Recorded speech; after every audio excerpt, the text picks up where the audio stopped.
fires are started by people who never realize what they've done. Some never even set foot in the forest.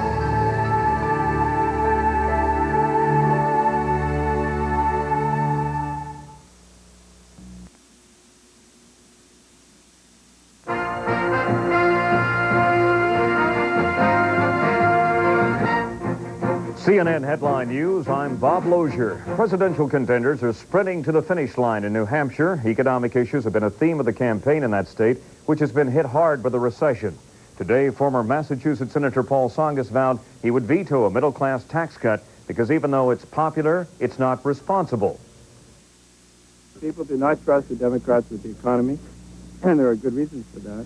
And we have to prove to them that we know what we're doing. The average person who looks at Republicans and Democrats and presumes that Republicans know better about economics. We have to break that presumption. Arkansas Governor Bill Clinton is struggling to regain his lost lead in the polls. He said today he's been hit with so many trashy allegations, he's become a, quote, one-man landfill. And he's asking voters to focus on his record. All of us have plans, but a plan's a piece of paper. I have worked for more than a decade at the work you now need a president to do.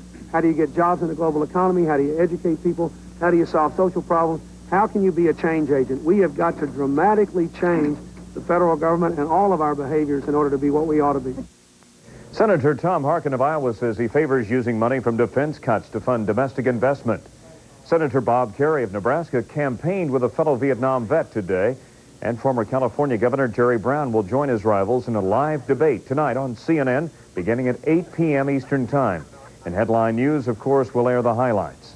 President Bush is predicting a big win in the state that helped propel him to the White House in 1988, but he is not taking any votes for granted. At campaign stops today, he urged voters to pick the best candidate and not just use their ballots to send a protest message.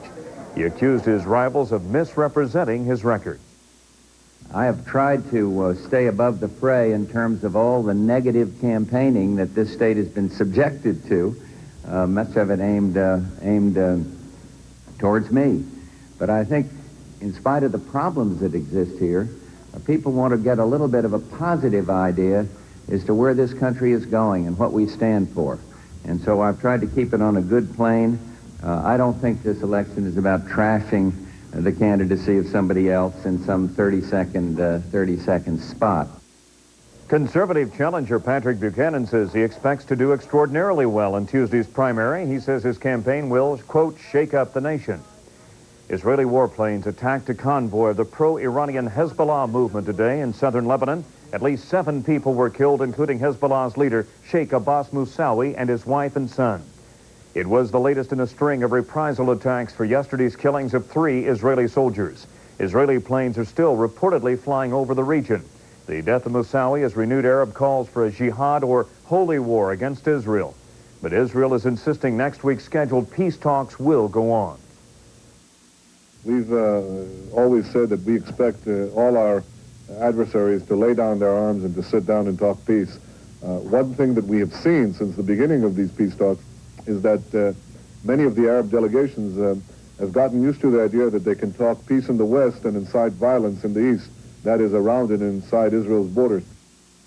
Syria, Lebanon, and the Palestinians all say they'll meet the Israelis February 24th in Washington as planned.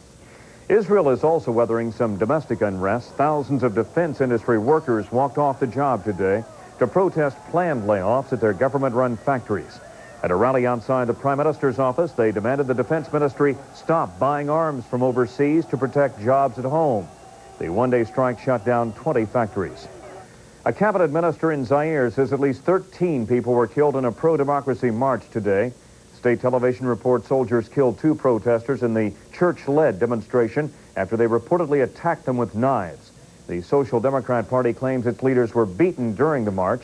Church leaders organized the event to put pressure on the president, Mobutu Sese Seko, after he suspended a conference on democracy.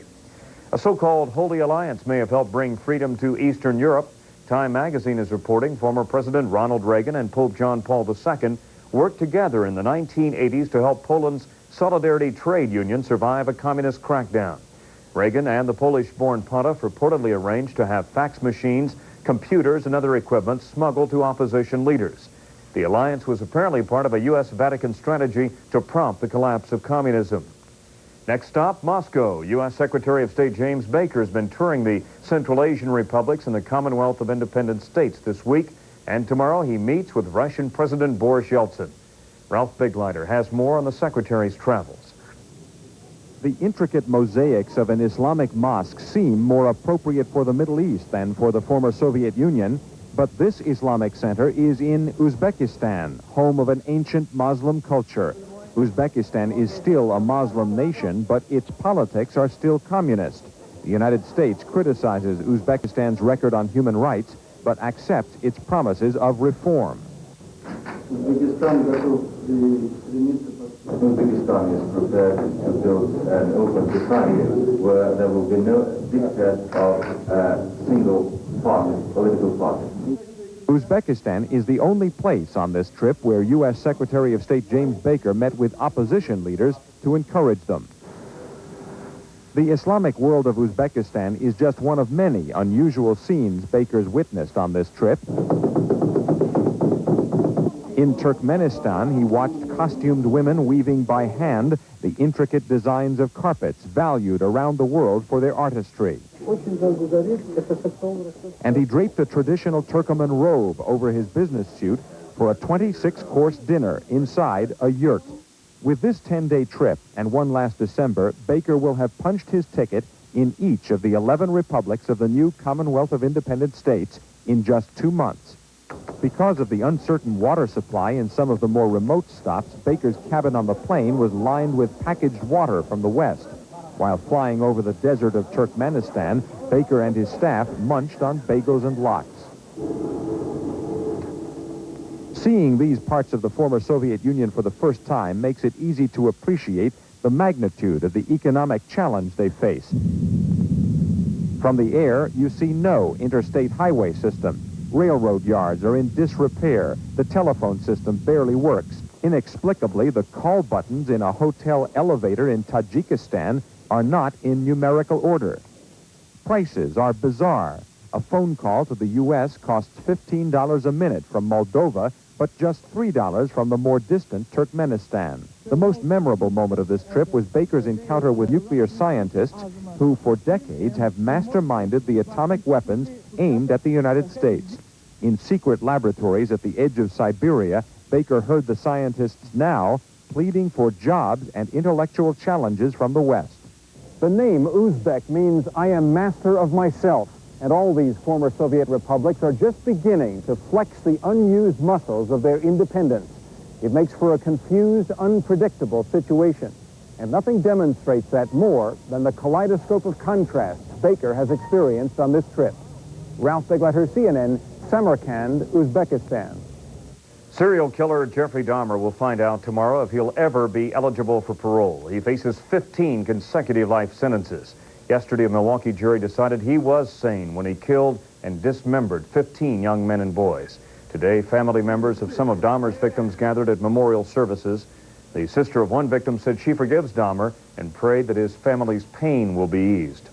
The Kennedy compound will soon be back in the public eye, and not because of a scandal this time. The Kennedy family will open its Palm Beach estate to the public for the first time later this month. It will host a charity fundraiser to benefit the mentally retarded. The compound gained notoriety last year as the scene of an alleged rape. More and more people in the U.S. are finding themselves overworked, stressed out, and starved for time. That's according to the latest study by Washington's Economic Policy Institute. It found full-time workers punched the clock for an average 138 more hours a year in 1989 than they did back in 1969. And paid time off dropped to about 16 days a year in 1989. That compares to almost 20 days a year in 1981, and that's a 15% decline. A reprieve for Southern California as the rain stopped and the skies cleared today. The sun even came out, giving residents and repair crews a chance to mop up after a week of rain and floods. Patty Panicia reports. Mud is all that's left from the heavy rains and flooding that hit Southern California last week. Most residents woke up Sunday morning to patches of sunshine, something they've been hoping for a week. Put the top down for a couple of days, enjoy the sunshine, and wait for the next storm. No major storms are expected to hit the area in the immediate future. Still, some emergency crews continue to sandbag just in case. Taking advantage of this break between the last storm and if there's another storm to come. The good weather is also giving repair crews time to reconstruct roads that were swept away. Your best bet's going to take you to the canyon, though. All right? Residents will be taking alternate routes for a while in the canyon areas. Many homes still have plastic tarps in place used to prevent mudslides. Beaches remain closed. The flooding forced the sewage plant to empty its pipes into the ocean. There's a lot of toxins in this waste and a lot of toxins coming out of the storm drains and off the city streets. And toxins very slowly kill the life force of the ocean. And there are more water problems to come. Despite a week's worth of heavy rains and floods, Californians are still facing a drought. Water officials say the rain did augment local water supplies, but Southern California gets most of its water from the eastern Sierra Nevada, hundreds of miles away. Our snowpack in the eastern Sierra is ranging between 50 and 60% of normal for this time of year. To put it into perspective, we would have to have as much precipitation in the next 6 weeks as we have had all winter to get back to normal. Back to normal for most Southern Californians means doing what they do best, enjoying the sunshine. Patty Panicha for CNN, Malibu, California.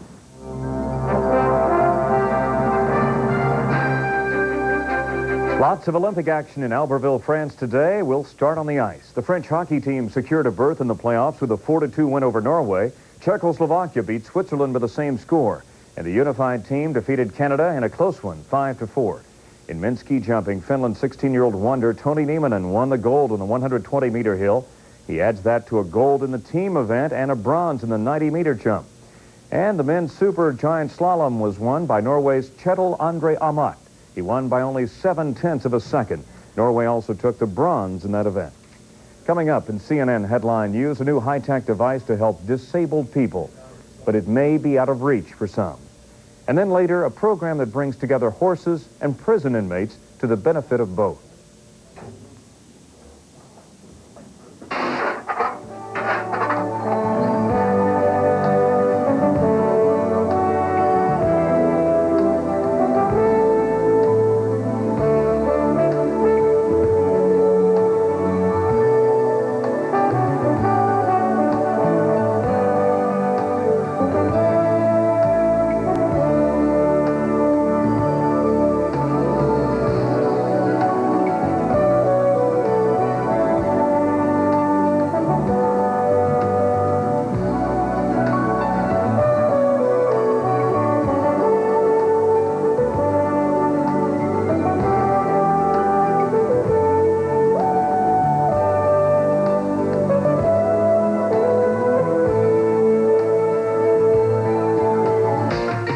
This is CNN Headline News.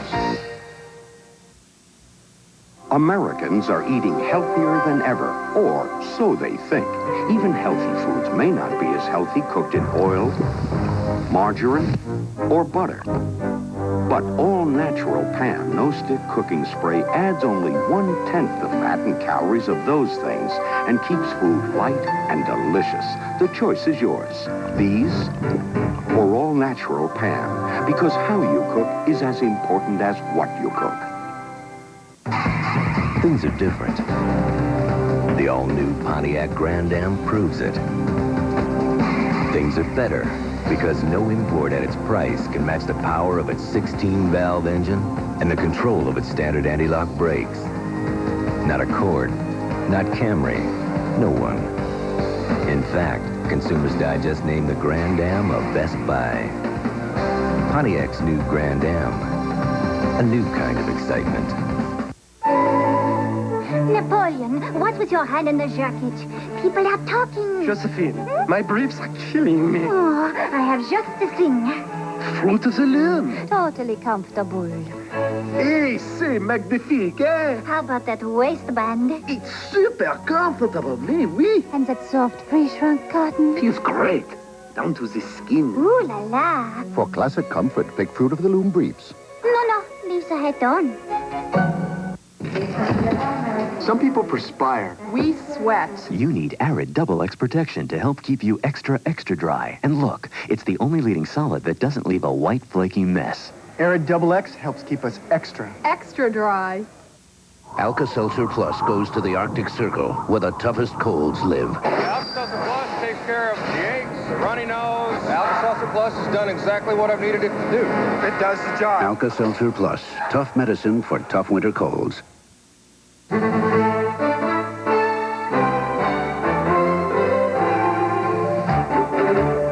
California company is unveiling a new weapon made especially for the disabled. The tank wheelchair was designed to fight limited access, but its price tag may make it inaccessible for many people. Rusty Dornan explains. Despite better access for the handicapped these days, there are always barriers. But stairways and curbs are obstacles no more for a new high-tech chair designed by Quest Technology in San Jose, California. The Access Mobility System rolls like a normal wheelchair, but acts like a mini tank, using tractor treads to climb hills and stairs.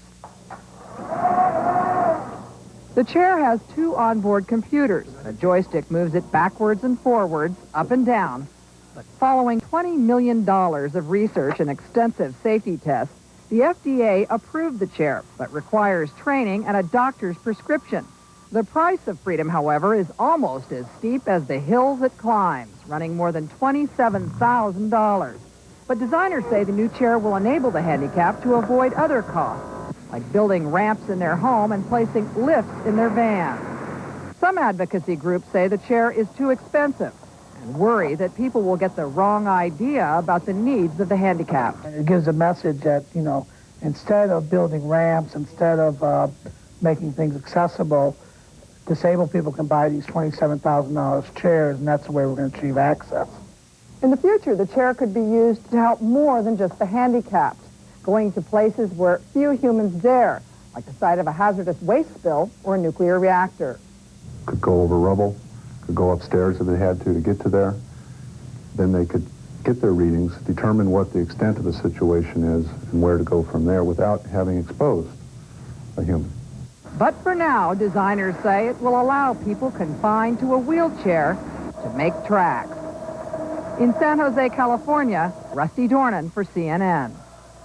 For most of us, a fruit is a fruit. Or is it? Well, take the latest creation of Florida researchers, the Amber Sweet. It is half orange, 3/8 tangerine, and 1/8 grapefruit. The Florida Citrus Commission says it smells, tastes, and looks like an orange. So it's calling it an orange.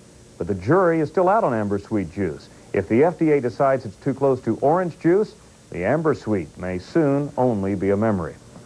Top 25 college basketball action, plus the latest from the Winter Olympics up next in CNN Headline Sports.